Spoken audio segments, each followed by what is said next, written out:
Hello guys, চলে আসলাম আবার নতুন রোহিত ব্লগ নিয়ে। তো আমরা এসেছি আজকের মূর্তি নদীতে, ঠিক আছে। তো দেখাবো তোমাদের খুব সুন্দর জায়গা, যেই জঙ্গলে আমরা কালকে সাফারি করে এসেছি, ঠিক আছে। দেখতেই পাচ্ছি এখানে হাতি ফাতি সব এখানটা করে জল খেতে আসে, প্লাস তোমার গন্ডার এসে জল খেতে আসে, হরিণ এসে জল খেতে আসে, সেই জায়গাটায় আমরা এখন উপস্থিতি আছি, ঠিক আছে। তো এই জায়গা খুবই সুন্দর জায়গা। আগে আমরা ছিলাম জঙ্গল সাফারি যেখানে আছে সেখানে সামনেই গেটের সামনেটাই আমরা রিসর্টে একটা ছিলাম।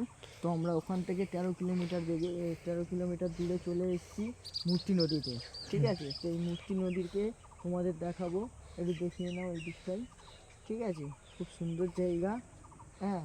এখানে চা বাগান ফাগান সবই আছে, আমরা ঘুরে এসেছি, ঠিক আছে। আর ভুটানের বর্ডার কাল গিয়েছিলাম ভুটানের জায়গায়, তোমাদের ফটো ভিডিও আপডেট দিতে পারলাম না, ঠিক আছে, কোনো অসুবিধা নেই।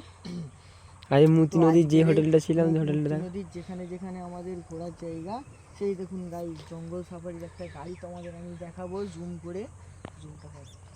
করে আমি আপনাকে দেখাবো যে এই গাড়ি করে আমাদের এখানে জঙ্গল সাফারি করা হয়েছে, ঠিক আছে। তো এটা বিশাল এরিয়ায় একটা জঙ্গল, ঠিক আছে।